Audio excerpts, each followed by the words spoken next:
Entre tanto discurso pesimista del que estamos rodeados, no me sabe nada mal aprovechar esta oportunidad aquí en la Universidad de Nueva York para que oigan, bueno, pues una visión muy optimista de cómo están yendo las cosas, por lo menos desde el punto de vista económico, pero no solo. El profesor Baumol, al que dedicamos una buena parte del programa de hoy de redes, tiene efectivamente un discurso muy optimista a pesar, o tal vez gracias a sus 80 años. Y yo voy a aprovechar esta oportunidad para soltarles la única nota negativa de la que Baumol también es consciente, pero que luego no hemos comentado. El crecimiento del Producto Nacional en todos los países, por lo menos en Estados Unidos y en Europa, y el crecimiento de la productividad hacen que los productos manufacturados sean cada vez más baratos, incluidos aquellos que sirven para la guerra y el terrorismo. En las manos de gente que seguramente no lo merecen, pueden estar hoy armas a 4 perras si comparamos la situación de hoy con lo que ocurría hace solo 30 años. William Baumol es uno de los economistas más citados de los últimos años. Sus 35 libros y más de 500 artículos lo sitúan como uno de los teóricos del dinero más prolíficos de la historia. A sus 85 años, sigue trabajando en su despacho de Princeton, donde nos recibe para hablarnos de por qué el capitalismo se ha convertido en el modelo económico triunfante.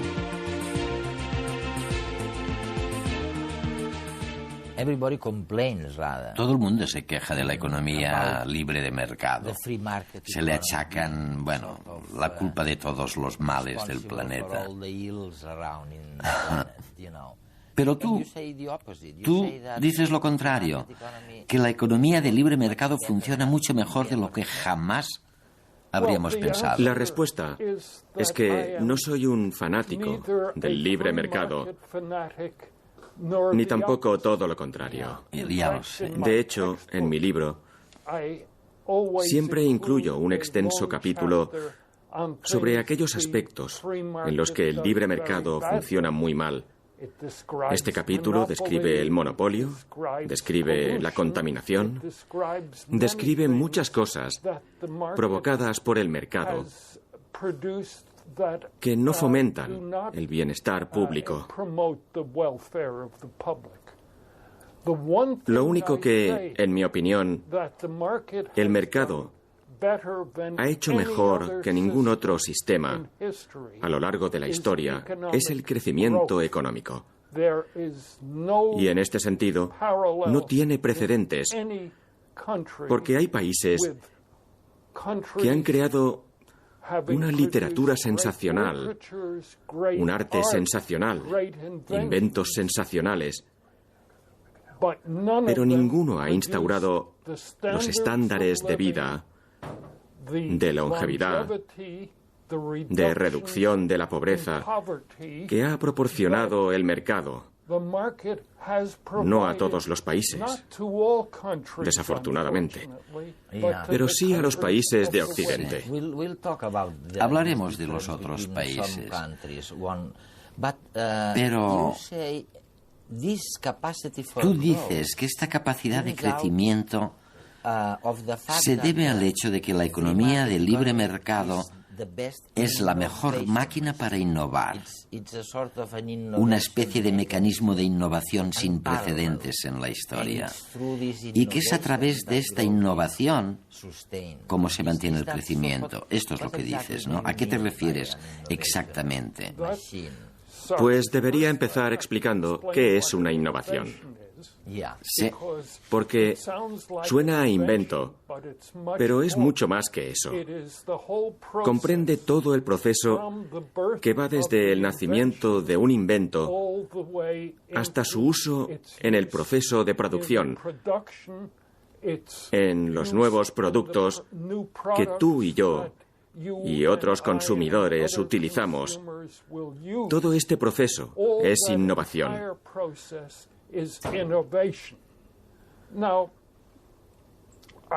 Puedo darte ejemplos históricos de economías que han tenido una capacidad de invención maravillosa. Sí. Pero, por lo general, los únicos inventos cuyo uso se generalizó en la mayoría de economías fueron los inventos militares. Se utilizaban máquinas para destruir las murallas de las ciudades amuralladas. Se inventaban y utilizaban mejores espadas. Pero los inventos para crear mejores alimentos, un alojamiento mejor, una ropa mejor, estos inventos prácticamente brillaron por su ausencia, economía tras economía, y aquí es donde nuestra economía destaca. Sin embargo, es muy importante recalcar que esto no sucede porque los capitalistas sean personas buenas y amables y virtuosas, sino porque lo que ocurre con el mercado es que los capitalistas, como siempre, hacen lo que les aporta riqueza, poder y prestigio. Y con el capitalismo, por primera vez, la forma más fácil de enriquecerse es a través de la innovación, a diferencia de cuando la mejor manera de enriquecerse era convertirse en un burócrata, en alguien que recaudaba sobornos, etc. Tendemos a ver la tecnología como el resultado final de un largo proceso, como la resolución de una secuencia narrativa que tiene un planteamiento, un nudo y un desenlace. Hay una situación que necesita solucionarse. Los científicos investigan posibles remedios y finalmente surge una nueva herramienta que soluciona el problema inicial. Pero ¿qué pasaría si en vez de avanzar hacia adelante la secuencia narrativa fuese hacia atrás? Es decir, ¿qué pasaría si surgiese primero una herramienta y luego se encontrase su explicación? Esto es lo que sucedió con la bombilla eléctrica. Edison construyó el primer sistema eléctrico sin la ayuda de las ecuaciones matemáticas que explican el comportamiento de la electricidad. Solo unos años más tarde se desarrolló el conocimiento teórico necesario para explicar matemáticamente el invento. Pero por entonces Edison y su equipo ya habían inventado y comercializado todos los componentes del sistema eléctrico. Es decir, la bombilla, los cables y hasta los generadores.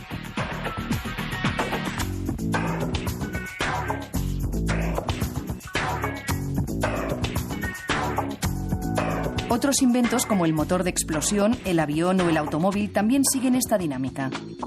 Primero surge la tecnología y después la ciencia que explica su funcionamiento. Sin embargo, la idea general es que la tecnología es el resultado de la aplicación de la ciencia. Es un planteamiento que les viene muy bien a las empresas.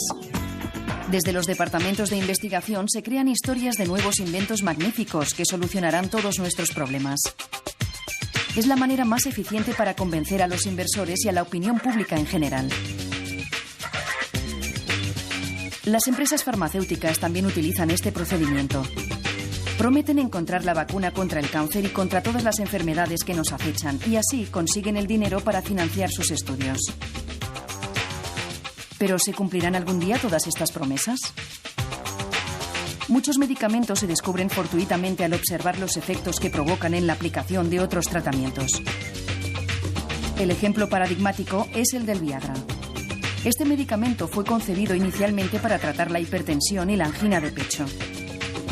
Pero las pruebas clínicas desvelaron rápidamente el verdadero efecto de estas pastillas que han hecho felices a tantas personas. ¿Qué me dices de la gente que recrimina a estos innovadores el que no permitan que otros se beneficien de sus innovaciones?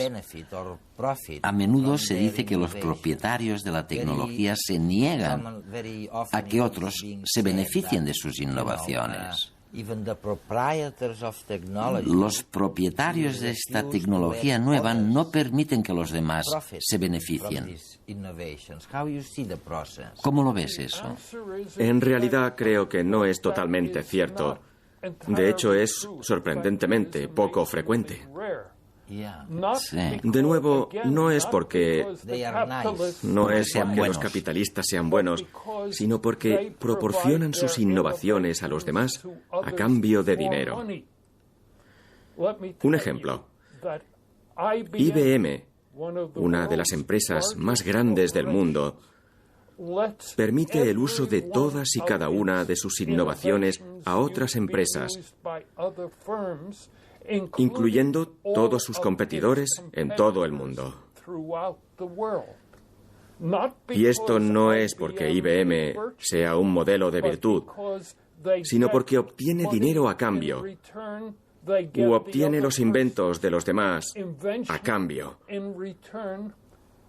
Según mis cálculos, en el último año del que dispongo de datos, que fue hace varios años, el 20% de los beneficios de IBM procedía de permitir que sus competidores Lo utilizaran sus inventos. Esto es exactamente lo que hace el mercado. Parte de personas que son egoístas, que son avariciosas, que quieren riqueza, y les dice: podéis obtenerla si dejáis que los demás usen vuestros inventos. Podéis obtenerla intercambiando vuestros inventos por los suyos. Podéis obtenerla circulando estos inventos tan rápido como sea posible. Y en consecuencia, muchas de estas empresas no solamente permiten que otras personas utilicen sus inventos, sino que intentan buscar clientes para sus innovaciones. Y ningún otro sistema ha sido capaz de construir esa máquina tan poco egoísta, ¿no? Exactamente. Es la máquina la que es poco egoísta, aunque las personas que la componen sean muy egoístas. El sistema recurre al egoísmo para motivar a las personas. ¿Sabes? En el Renacimiento, uno de los temas que se debatía más a menudo entre los filósofos era que, si Dios era todopoderoso, ¿por qué permitía que la gente fuera tan egoísta y se comportara tan egoístamente? Adam Smith fue el primero en responder a eso, afirmando que, de hecho, tras la expulsión del jardín del Edén,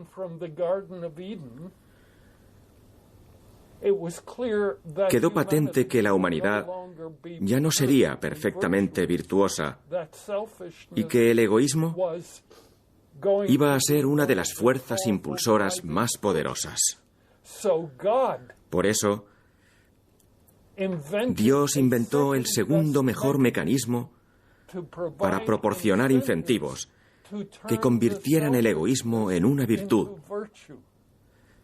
De eso trata el fragmento sobre la mano invisible en su libro La riqueza de las naciones, porque en el siglo XVIII, que fue cuando lo escribió Adam Smith, todo el mundo sabía que la expresión la mano invisible hacía referencia a Dios. Era la mano de Dios, por eso era invisible.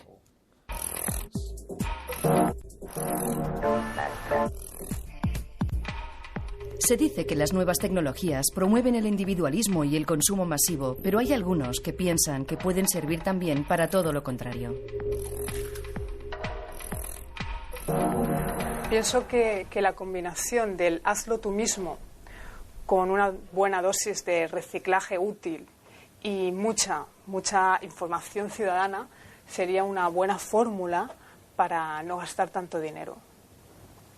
Y lo interesante de Internet, ¿no?, en estos momentos es que se ha convertido en una especie de... Pues se están creando como espacios, ¿no?, y muchas personas en esos espacios están compartiendo este tipo de informaciones, ¿no?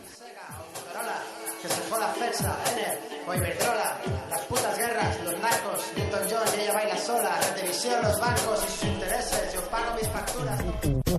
Las licencias copyleft precisamente se han desarrollado para permitir la libre circulación de nuevas ideas y obras culturales, en las que los propios autores son los que deciden qué permisos ceden a la hora de usar y distribuir sus trabajos. Copyleft también es una consecuencia obvia, ¿no?, de la revolución tecnológica, ¿no?, que ha permitido que los bienes culturales y los conocimientos se independicen de los viejos formatos físicos, ¿no?, y que puedan distribuirse en las grandes redes telemáticas, ¿no?, de una forma pues, potencialmente mundial, ¿no?, y bajo un coste casi cero, ¿no? ¿Qué le parecería una estación pública donde pudiese acceder a la música de más de 800 artistas de todo el mundo, con licencia copyleft, totalmente legal y al mismo tiempo gratuita? Colectivo Platonic, en colaboración con un grupo creciente, ¿no?, de músicos, artistas y net labels, que son sellos discográficos que distribuyen su música o sus contenidos bajo licencias copyleft en Internet. Esos son los net labels, ¿no? A partir del año 2003 empezamos a desarrollar el proyecto Burn Station. La idea fue combinar como la experiencia de los sistemas de intercambio de datos, ¿no?, donde la gente pues, se puede bajar y subir archivos muy fácilmente, ¿no?, con el espíritu de los sistemas de sonido y fiestas radiofónicas, ¿no?, que montaban los jamaicanos en los años 50 y 60, ¿no?, donde disfrutaban además de la experiencia de escuchar y estar entre los amigos, ¿no?, y la gente que le gustaba la música, ¿no?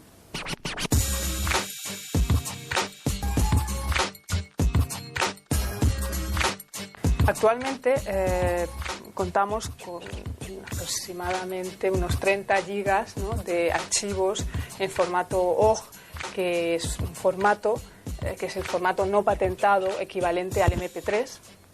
Luego, por otro lado, como Burn Station también es un software libre para el sistema operativo GNU Linux, esto ha permitido que otros grupos, otros espacios puedan instalar, ¿no?, y reproducir todo el proyecto, ¿no?, en otras ciudades, ¿no?, del mundo, ¿no? Banco Común de Conocimientos. ¿Y qué le parecería un espacio público donde pudiese enseñar lo que usted sabe a todos los que les interesa saber? Y si además aprendiese algo a cambio de manera gratuita.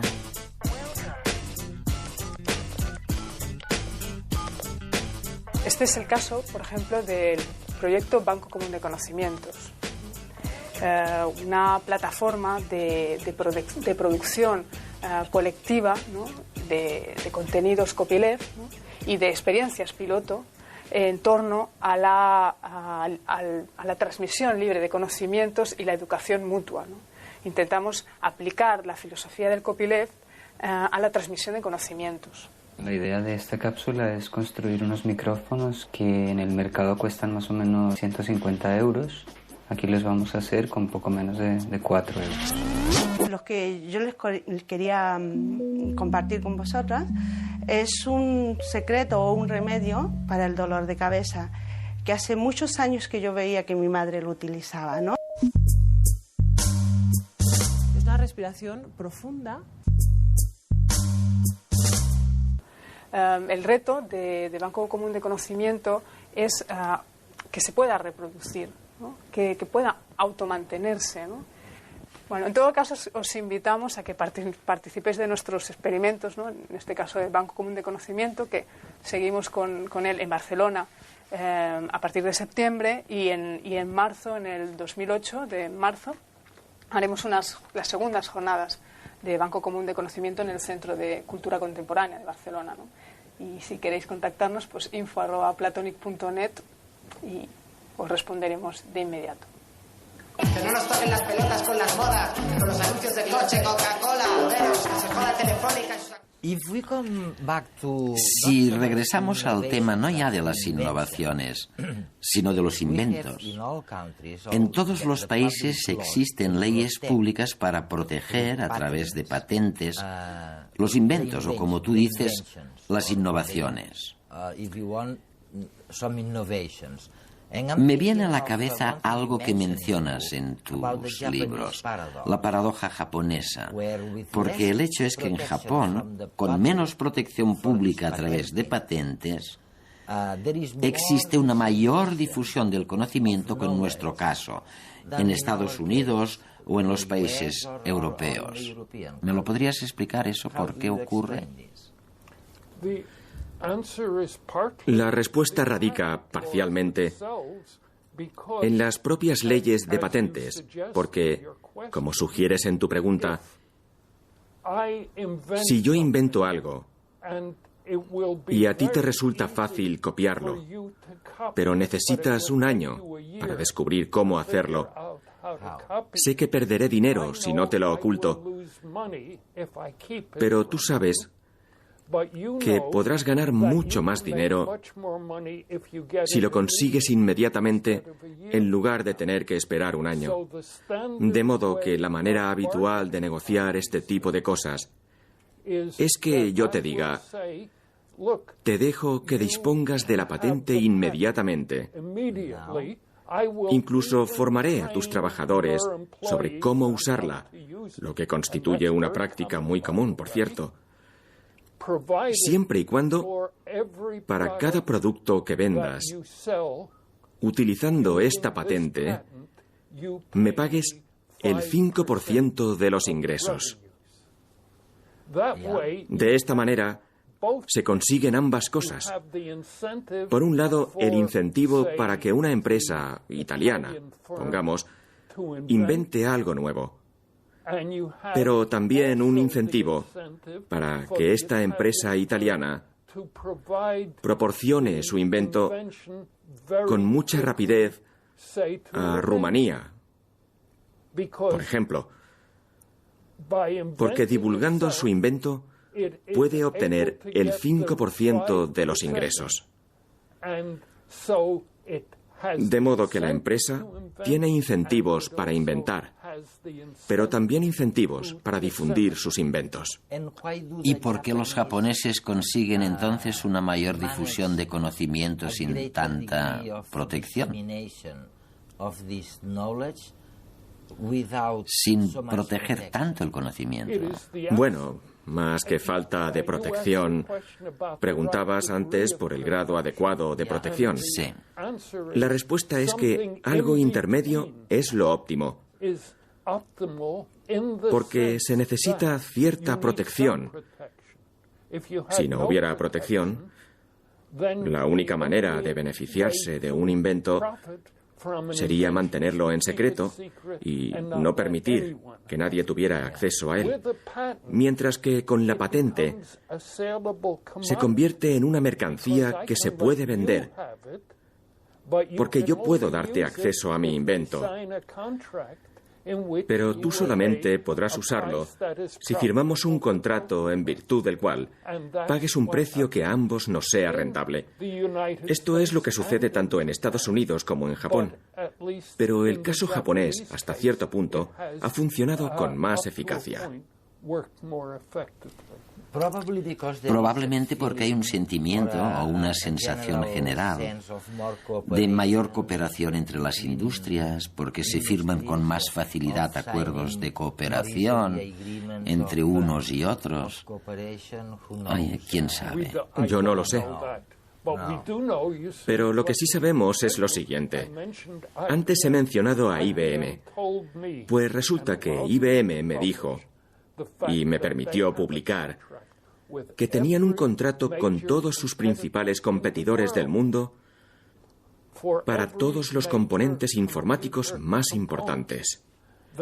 Y de este modo IBM puede permitir que el competidor disponga de todo lo que la empresa invente durante los próximos 5 años, pongamos, siempre que el competidor le permita a IBM disponer de todo lo que el competidor invente durante los próximos 5 años y pague, bueno, el uno le pague al otro el 5% o el porcentaje que marquen sobre todo lo que vendan con esas patentes.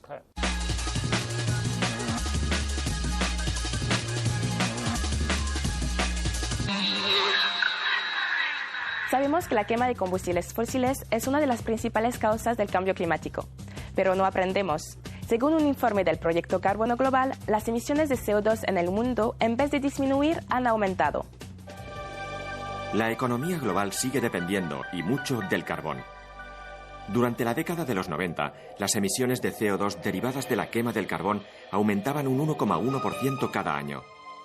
Según un nuevo informe, a partir del año 2000, esta tasa se ha incrementado al 3% anual.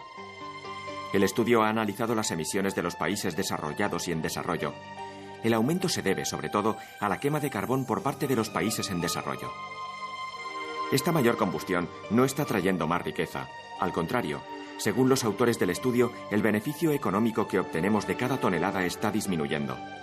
La situación es preocupante porque ninguna región del mundo está demostrando voluntad real de suprimir la quema de combustibles fósiles como fuente de energía. Biólogos de la Universidad de California han traducido secuencias de proteínas humanas en música clásica. El sistema no solo sirve para hacer la ciencia más amena a la gente, también tiene aplicaciones en la investigación y en la educación. Los científicos han utilizado un sistema que asigna las notas musicales a los 20 aminoácidos, los ladrillos que forman las proteínas. Para construir las melodías, se centraron en los codones, conjunto de 3 bases que definen un aminoácido concreto. Vincularon cada codón con 4 notas de diversa duración. A los que aparecían más a menudo, les asignaron notas más largas que a los que no aparecían tanto. Así consiguieron el ritmo. Los aminoácidos individuales se interpretaron como combinaciones armónicas de notas, emparejando los aminoácidos similares. Los resultados pueden oírse en Internet. También en la red está disponible el programa informático para que cualquiera transforme sus propias secuencias en música. La Universidad Autónoma de Barcelona y el Consejo Superior de Investigaciones Científicas han colaborado en el desarrollo de un dispositivo que detecta contaminantes en alimentos. Es portátil, más rápido y más económico que los sistemas que se utilizan actualmente. El dispositivo consiste en un biosensor que mide las concentraciones de 2 sustancias, el herbicida atracina y los antibióticos que contienen sulfonamida. La estructura del sensor se basa en los anticuerpos que detectan estas 2 sustancias y en un transductor. Al poner el sensor en contacto con los alimentos, los anticuerpos se enganchan a las partículas contaminantes. Todo ello es atraído por la superficie del transductor. Según la cantidad de contaminantes que recoja en su superficie, el transductor produce señales eléctricas de distinta intensidad. El dispositivo se ha probado con éxito en muestras de agua, leche y zumo de naranja. Los investigadores creen que se podrá llegar a fabricar para uso personal. Para aquellos que sufren osteoporosis, existen pocos tratamientos que puedan reconstruir el hueso que se pierde durante la enfermedad. Investigadores de Estados Unidos han dado el primer paso para el desarrollo de una nueva solución a este problema. En el proceso de regeneración ósea, PYK2 es necesaria para reabsorber el hueso que se destruye. Los investigadores han estudiado el efecto de la falta de esta proteína en ratones y en células de cultivo. Uno de los experimentos analizó la inhibición de la enzima en ratones con osteoporosis posmenopáusica. Para ello, se les extirparon los ovarios y se les administró una sustancia inhibidora del PYK2. Con este sistema, lograron que los animales conservaran su masa ósea y provocaron, además, un aumento en la producción de hueso. Estos resultados se repitieron en los demás experimentos que realizaron. Los investigadores concluyen que la inhibición del PYK2 podría ser una alternativa para tratar la osteoporosis en humanos.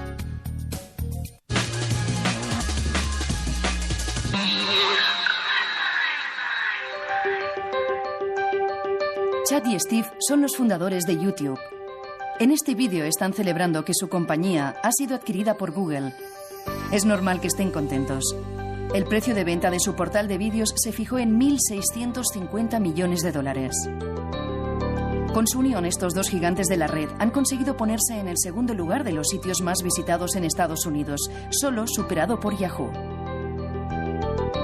¿Pero de dónde salen estos $1.650 millones? A diferencia de otras herramientas informáticas que utilizamos a diario, nadie paga por usar Google. Los ingresos multimillonarios, por cierto, llegan a través de la publicidad. Una publicidad que se esconde bajo un eufemismo sutil. Son los enlaces patrocinados que aparecen en la página de resultados de cada búsqueda. Los anunciantes escogen las palabras con las que aparecerá su anuncio. Y solo pagan cuando el usuario clica su link. La premisa de este sistema es clara. La publicidad es mucho más efectiva cuando llega tan solo a aquellas personas interesadas en lo que se anuncia.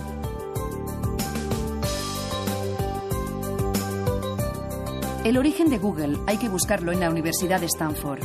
Allí se conocieron sus fundadores, Larry Page y Sergey Brin. Como proyecto final de sus estudios de informática idearon un motor de búsqueda para Internet. Lo bautizaron como Google, un guiño a la palabra Google, que consiste en un 1 seguido por 100 ceros. Una aproximación a la inmensa cantidad de información que podemos encontrar en Internet. El 7 de septiembre de 1998 lanzaron el sistema desde el garaje de un amigo. Y como se suele decir, el resto ya es historia. A partir de ese momento, las consultas a este motor de búsqueda no han hecho más que aumentar. Actualmente es el líder indiscutible. Además, Google ha ampliado su oferta lanzando diferentes aplicaciones como Google Earth o Gmail, un innovador servicio de correo electrónico. La confirmación de su solidez como empresa llegó con su salida a bolsa. Desde agosto del 2004, sus acciones cotizan en el Nasdaq, el índice norteamericano de las nuevas tecnologías. Se mire como se mire, parece que todas las cosas que vienen de esta compañía están destinadas a triunfar.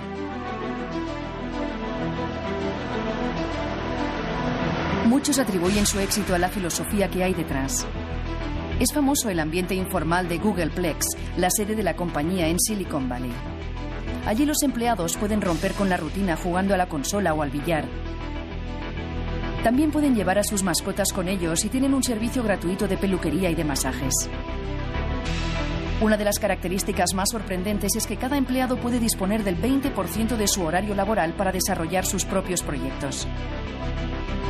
Los resultados no pueden ser mejores. La mitad de las nuevas aplicaciones que ha ido lanzando Google a lo largo de los años proviene de este 20% del tiempo de sus trabajadores. Y claro, a nadie debería extrañar que Google quedase en primer lugar en una encuesta reciente acerca de las mejores empresas en las que trabajar. Profesor Baumol, si fueras político, cosa que no eres. No, afortunadamente. Hay otro motivo por el que obtendrías muy pocos votos. Y es la gente corriente. La gente corriente suele pensar que la concentración de grandes empresas es lo peor que puede ocurrir. Sí. Fíjate, solo hay que leer la prensa, pero también escuchar a la gente cuando habla de las miserias de la vida, diciendo que todo es por culpa de las grandes empresas, por la concentración de grandes negocios en pocas manos.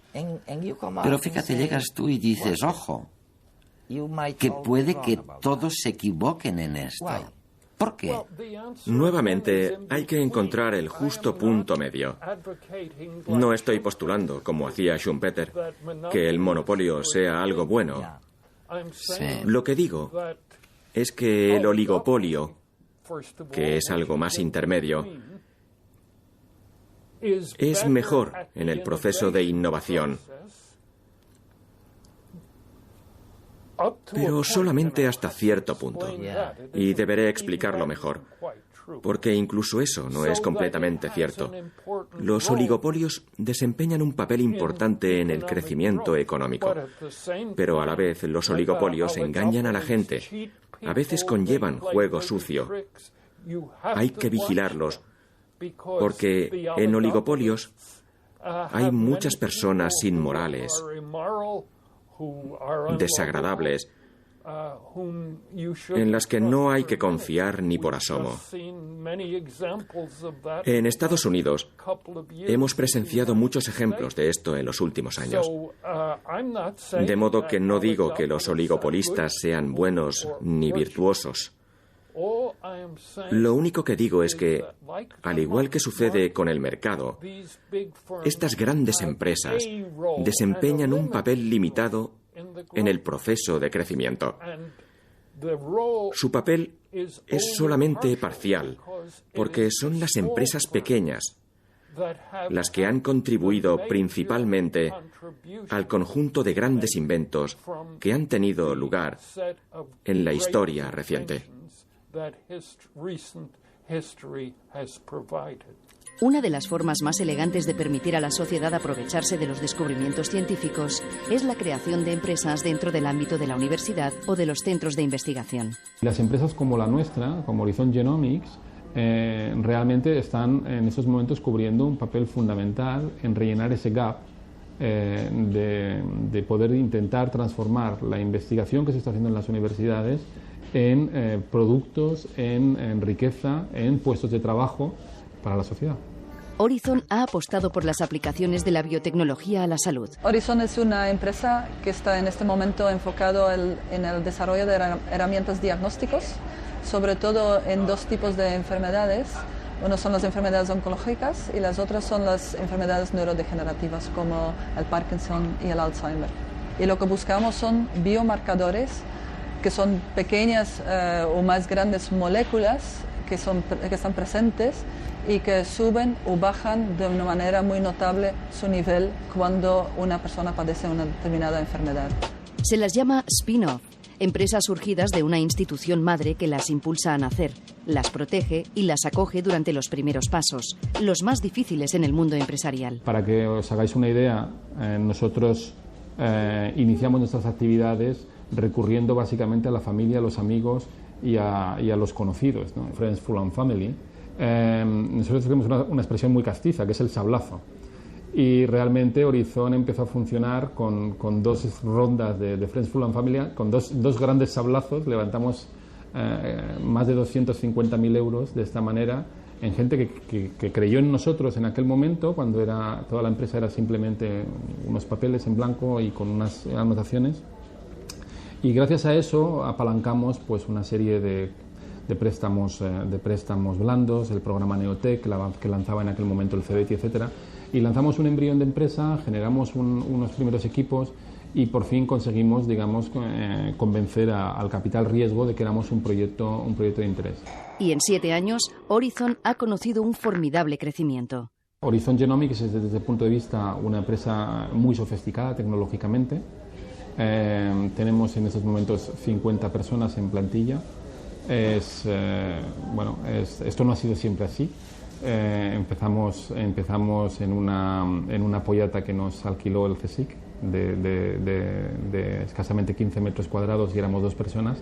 Hoy vamos a ocupar las nuevas instalaciones en un nuevo edificio en el Parque Científico, donde prácticamente tendremos una planta entera, más de 700 metros. En España hay muchísimos buenos científicos y yo creo que sería bueno que una parte de estos científicos pensara en trasladar, digamos, sus investigaciones al mundo empresarial y de trabajar en el desarrollo de los productos a base de esta investigación, porque de esta manera la investigación puede finalmente llegar al paciente o a la agricultura o a cualquier sitio, ¿no? Lo que es importante en general es que la ciencia que se hace en un país que tiene una oportunidad de trasladarse al mundo real, ¿no? Las cuentas salen y las perspectivas no dejan de crecer. ¿Cuál es entonces la ventaja? ¿Cuál es el gran mérito de esos oligopolios egoístas y limitados? ¿Cuál es el principal mérito de la concentración? La respuesta es que en nuestro mercado se ha creado una división del trabajo en el proceso de innovación. Las pequeñas empresas, formadas por pocas personas, son las que han generado los inventos más apasionantes, más nobles, más creativos.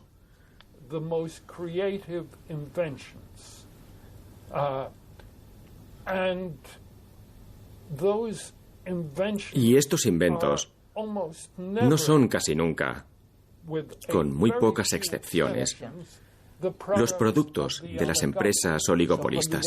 ¿Y para qué sirven los oligopolios? A esto es a lo que estaba llegando exactamente. Verás, fueron los hermanos Wright los que inventaron el primer avión operativo. Pero ni tú ni yo querríamos volar a Europa en un avión de los hermanos Wright. De hecho, la aviación pasó a estar controlada por Boeing y Airbus. Y tanto Boeing como Airbus, ambos gigantes empresariales, invirtieron e invierten grandes cantidades de dinero en construir aviones más grandes, más seguros, más cómodos. Y más rentables. Y rentables. Esto es lo que les impulsa a hacerlo. Así que la división del trabajo consiste en que las grandes empresas casi no realizan ninguno de los inventos realmente brillantes que constituyen un gran avance, sino que generalmente lo hacen las pequeñas empresas. Pero luego, o bien estas pequeñas empresas se vuelven grandes, o bien venden sus inventos a oligopolios gigantes, que invierten enormes cantidades de dinero en el proceso, haciendo una pequeña mejora aquí, añadiendo un poco más de comodidad allá, todo por dinero. Pero todo esto junto es lo que nos lleva de los pequeños aviones primitivos que creaban los inventores europeos y los hermanos Wright en Estados Unidos, al Airbus gigante que se acaba de crear, o al Boeing 777. Lo que dices está muy claro.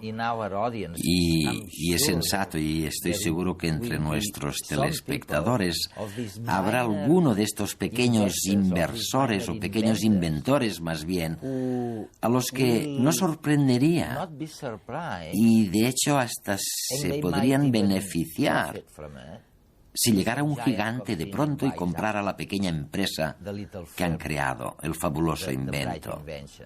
Esta es la lógica de lo que sucede a nuestro alrededor. Y esto ha venido sucediendo desde hace más de un siglo.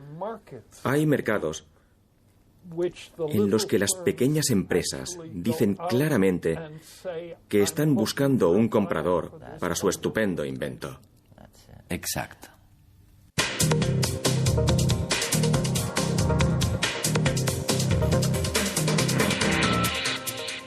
Por lo general, si hablamos de economía, la pregunta básica debe ser si la actividad económica puede hoy en día satisfacer las necesidades de toda la población mundial, porque es evidente que la economía es aquella ciencia que intenta administrar los recursos escasos que nos suministra la naturaleza para satisfacer con ello necesidades de la gente.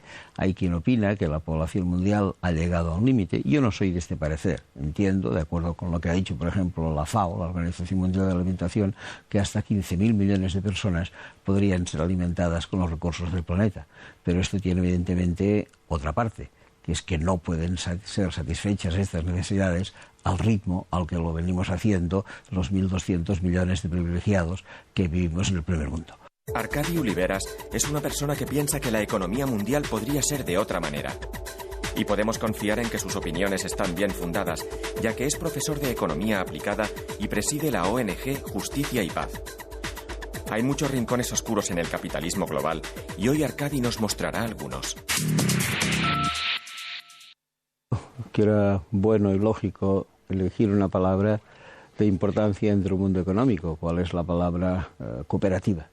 Porque en una cooperativa pienso que queda introducido el concepto básico de empresa.